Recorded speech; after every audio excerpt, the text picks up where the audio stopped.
In a remote part of the northwestern province of Zambia, on the banks of the Kabompo River, lies the small community of Kabulamema. At the heart of this community is the Falconer Children's Home. Here live up to 100 children and young adults, children who've been orphaned or whose families are unable to care for them.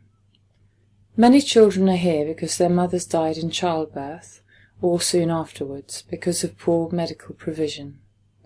Some are here because their families have fallen victim to the AIDS virus. But whatever the reason, at the Falconer home the children are able to find security, safety and stability, and know that they will be provided for day after day. The home is run by a dedicated staff, many of whom grew up at the home themselves. For them, working at the home is not just a job, but a calling and a way of life.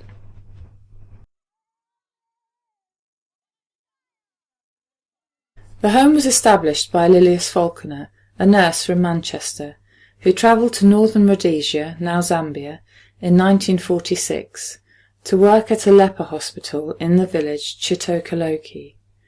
There she saw the plight of little babies left to die when their mothers died in childbirth. After agreeing to care for one such child, within a year 5 more were brought to her. Miss Falconer and her 6 babies left Chitokoloki and on her own went further into the bush, where she established her children's home and orphanage in the small village of Kabulamema in 1947. Miss Falconer died at Kabulamema in 1998. She only came back to the UK once in the years that she lived there. During those years at Kabulamema, she saved over 600 babies, an average of 1 a month for 50 years.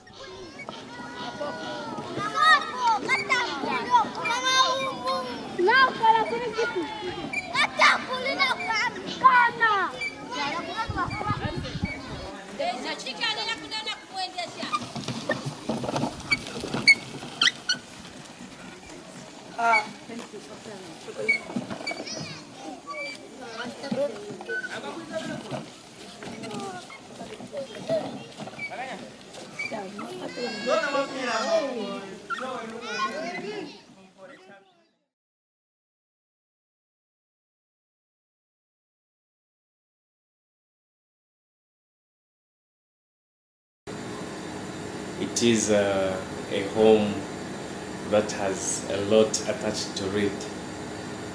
It's not just a home, but there are a lot more things that make the home unique.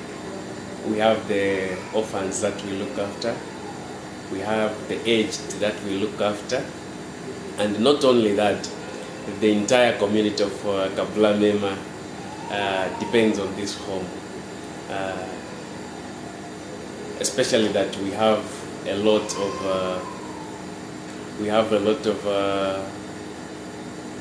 less privileged around who need a lot of support, and there's nowhere else they can find that help, but the Falconer home is always there to help the less privileged, especially those that are below 10.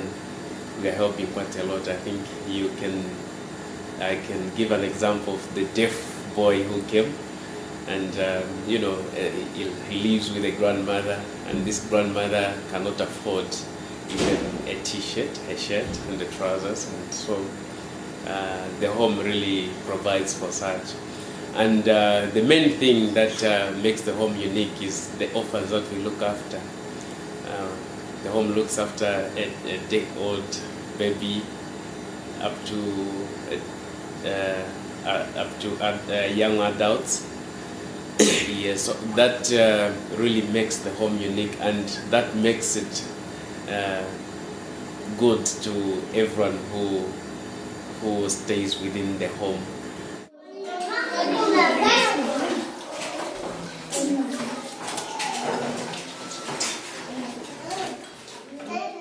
The staple diet for the children is shima, which is made from maize flour and water, and which has the appearance of mashed potato. It is fairly tasteless and is generally served with a relish to add flavour. The relish is usually a green vegetable, such as pumpkin leaves or some meat. Some fresh food, such as groundnuts and citrus fruit, is obtained from the village, and the Falconer Trust sends tinned meat and fish, baked beans, rice, pasta, cereals, and baby food to supplement the diet.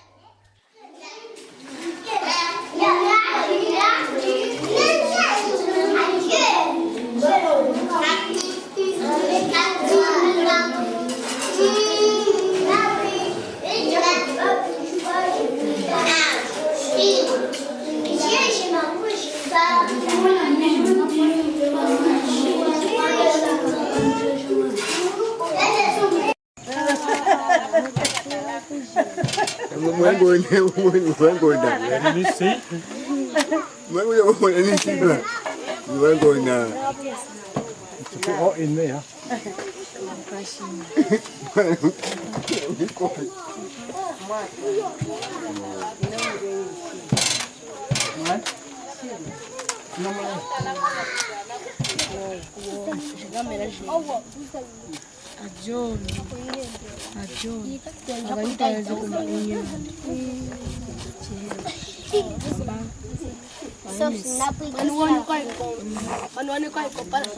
Kisha mutibu mdisiki. Kisha mdisiki mkompyuta. Nampachikia. Nachiko chinangali masinapu toreji. Na nakwendela kweka.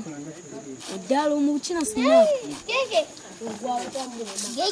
Na kwendela kweka mama ana mkono. Ngwa kutoa.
Drinking water is obtained from a bore well and is carried by the children into the home. Here we see a water pump being installed to pump water from the river into the water tower, providing running water in the main house. For many years there was no running water supply, and water had to be carried from the river to the home. But now everyone can enjoy the luxury of being able to turn on a tap or flush the toilet.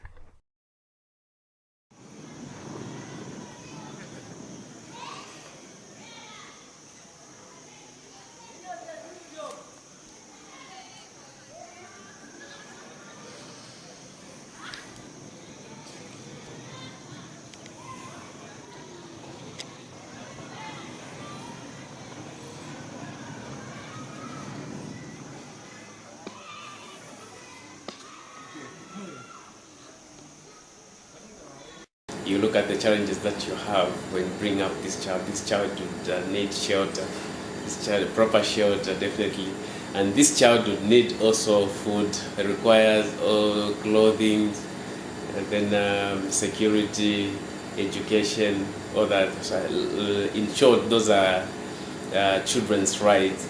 They have the rights to all that.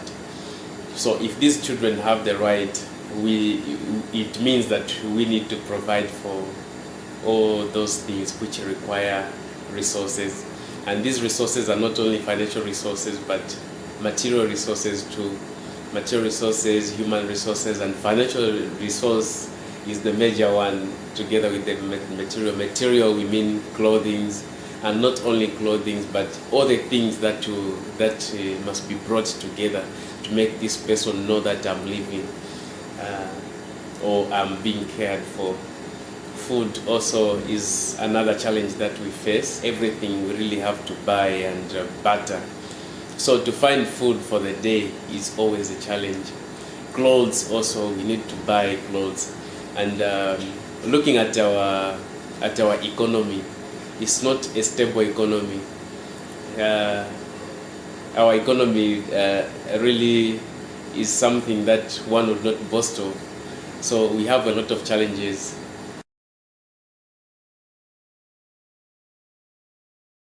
The staff at the home are striving towards greater self-sufficiency. They now breed a variety of livestock in order to provide food. A new piggery has been built, and the pigs have provided their first litter. A herd of goats is also kept, as well as chickens, turkeys and ducks.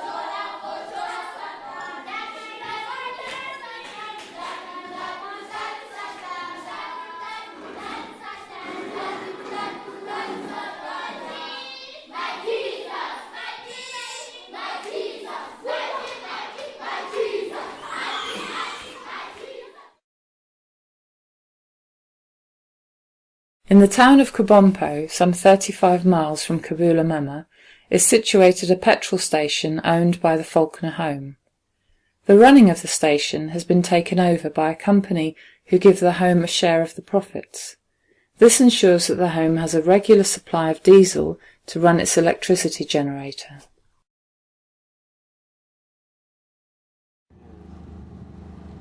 Something changed here quickly, people pick it up, no? Yes. Are the people here in Kabompo angry? Or the little diesel? Next to the petrol station is a roller mill, built through the generosity of supporters of the Falconer Trust.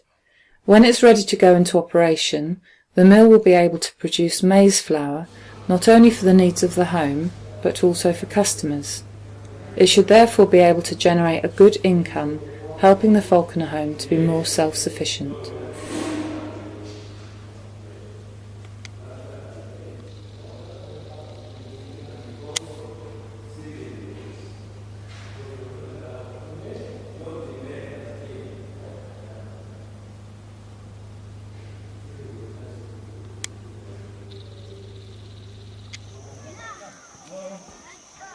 Nothing goes to waste at the home.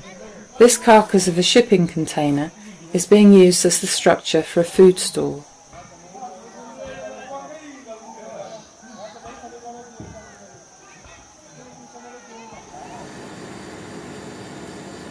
I hope that the home will change for a better.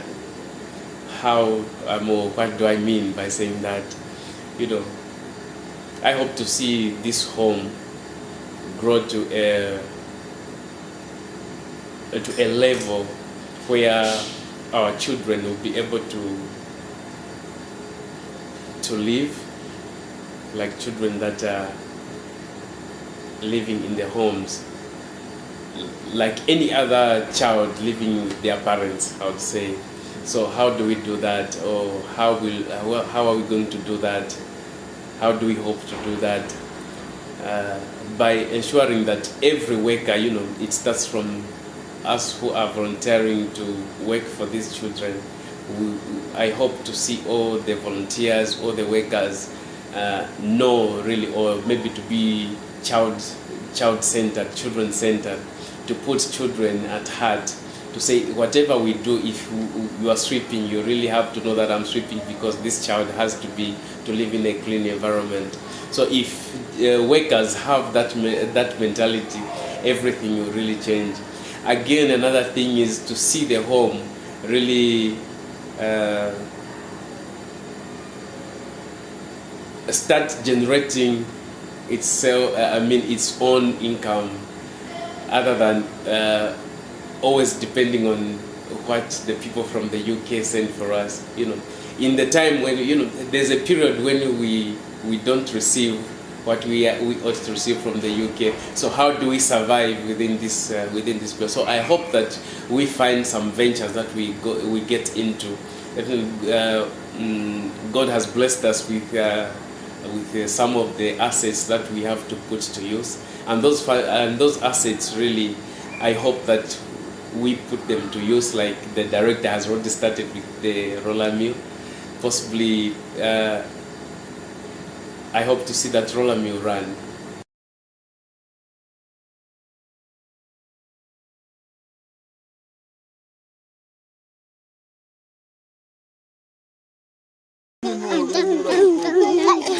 Though it is good to see so many projects in progress, the home is really all about the children.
So it's really nice, colorful.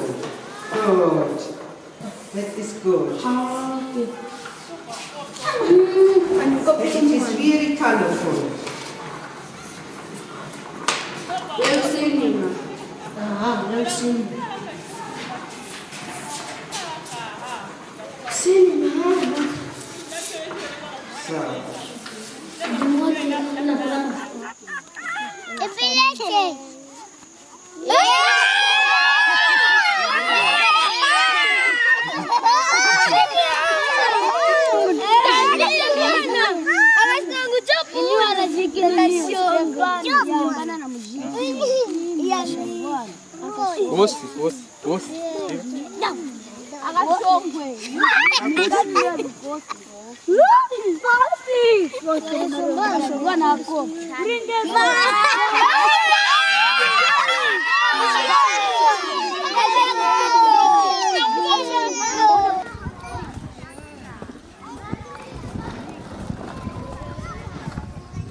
Though Kabulamema is such a small community, it has no less than 8 churches. The Falconer home has a close relationship with the churches, and the Christian faith is at the heart of life at the home. This is part of a service in Kabulamema Community Church.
The Falconer Trust was set up in 1980 by Henry and Irene Webb for the purpose of supporting Miss Falconer and the work of the home she established.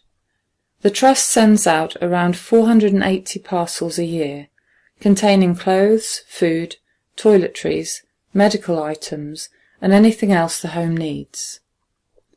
As well as receiving donations of finance, supporters of the Trust also donate knitted blankets,